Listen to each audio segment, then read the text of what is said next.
Good afternoon, everyone. Thank you for joining me. This is a podcast outlining the financial reforms that were made in New Zealand in the late 1980s and the early 1900s. The purpose of our discussion today is kind of to outline and evaluate the major reforms and accounting procedures that were implemented by New Zealand in this time period.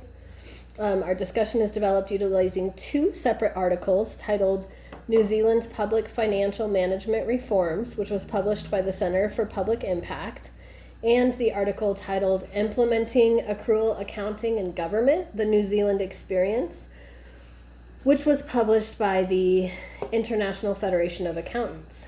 Respectively, these articles kind of explain the reform that took place in New Zealand in a more generalized sense and in a very detailed sense. So I utilized both because I think it's important for those listening to this podcast to both hear and understand it, whether they have a high level or a low level understanding of accounting. So in about 1984, New Zealand was experiencing fiscal crisis. The economy was stagnant, the national debt was high, and a 20% devaluation and exchange rate crisis led to the challenge of how to reform the economy. There were three acts that essentially helped to reform New Zealand's government's accounting practices and redirected the country's finances 180 degrees into improvement. The State-Owned Enterprise Act of 1986, the State Sector Act of 1988, and the Public Finance Act of 1989 were led by Prime Minister David Lange. In the critical act that really kind of motivated and pulled all of this public finance together was truly the Public Finance Act of 1989. This particular act took all three of the acts together and forced them to unite their forces so that they could operate together.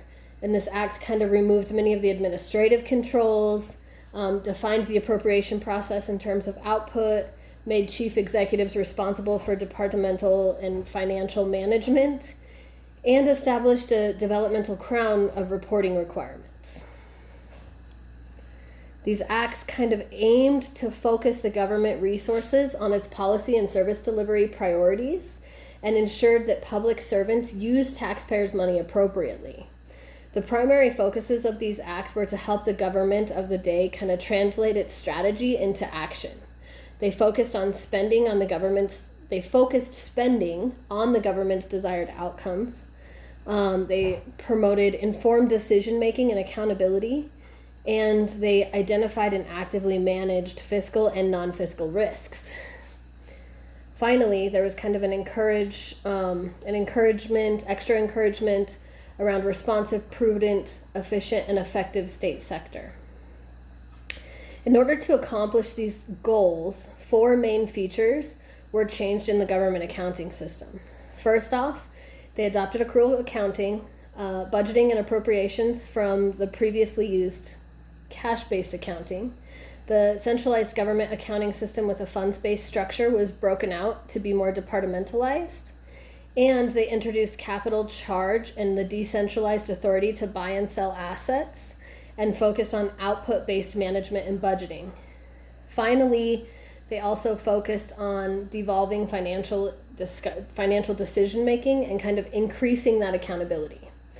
So something that's kind of important to understand about the New Zealand government during this time frame is that the government owned most of the country's infrastructure. The government owned the banks, they owned postals, they owned telecommunication services, a steel mill, the main countrywide shipping company, production forests, and even the power plants.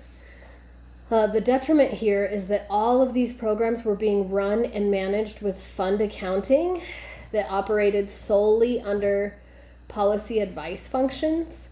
And this resulted in almost every single one of these programs operating at a loss and required the support of taxpayers. This was incredibly dysfunctional, and their budget had resulted in nearly 20 years of incurred government debt.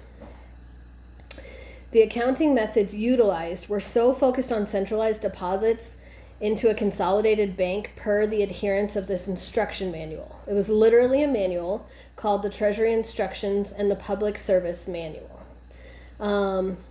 That kind of Utilizing this method in a way kind of lost the individualization of the business needs that these entities had.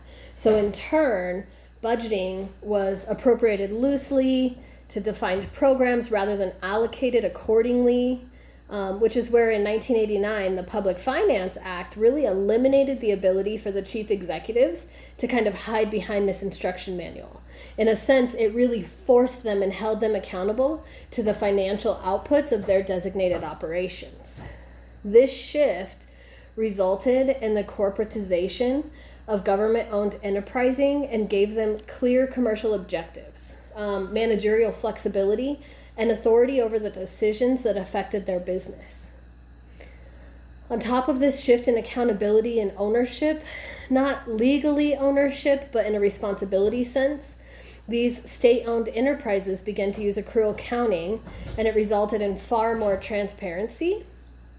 And the biggest one was that they began to manage their assets and debt in a much more sustainable way that was accompanied by the state-of-the-art accounting and auditing systems. And these new policies for adherence were based predominantly off of GAAP standards, which at the time was relatively unheard of for a government to implement GAAP standards. In addition to the policies and methods on New Zealand's accounting practices being updated, they also completely overhauled their digital accounting systems.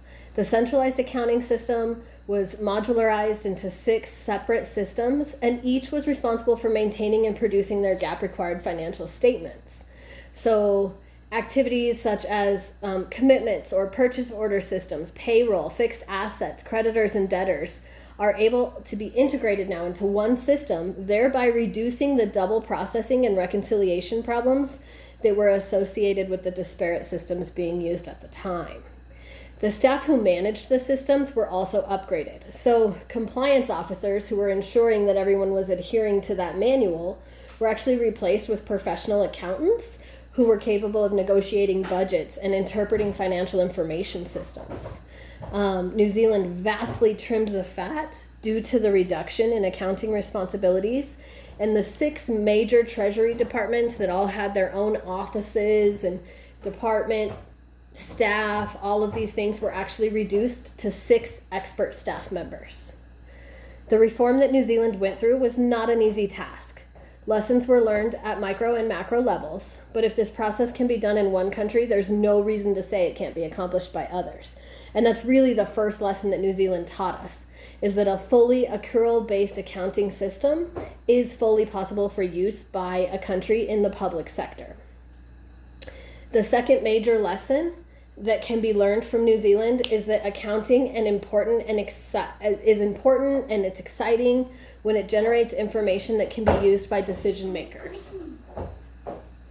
Controversially, without decision makers demanding and using accrual information, then the implementation effort is far less likely to succeed. So what that kind of means is that there may be a demand for accrual accounting, but if the information isn't used and isn't interpreted successfully, that accrual accounting system will probably not succeed even at a government level. But really the development of accrual information should be seen as an integral element in this reform and not just a standalone exercise. It should be all-encompassing, if that makes sense. So it's not just a short period of time where we're going to use accrual accounting to kind of figure out what's going on, and then we're going to go right back to having gaps and holes and things like this in our budget. That's not the idea. If you're going to switch to accrual accounting, again, it needs to be utilized as an entire reform, not just a single standalone activity. So in conclusion, New Zealand went from existing in a severe financial crisis to obtaining a positive net worth and a AAA rating in less than 4 years. New Zealand's net worth continued to rise year after year since 1999. In the exception of the 4 years right after the crisis, New Zealand was hit with some large earthquakes that resulted in some catastrophic consequences to some of its largest cities, and its need to recover from some of the liabilities that were incurred as a result of the reform. This trend should be seen as a goal by many other countries, including Australia, Canada, the US, and the UK, all of which who still have a negative net worth. And the major argument that can be made from New Zealand's reform is that good accounting matters deeply, because when it's practiced, there's less space for corruption, there's transparency that burdens the government and gives that added pressure for them to manage their finances much, much more tightly. I do appreciate you taking the time to listen to me today, and I hope you've enjoyed this podcast. Thank you.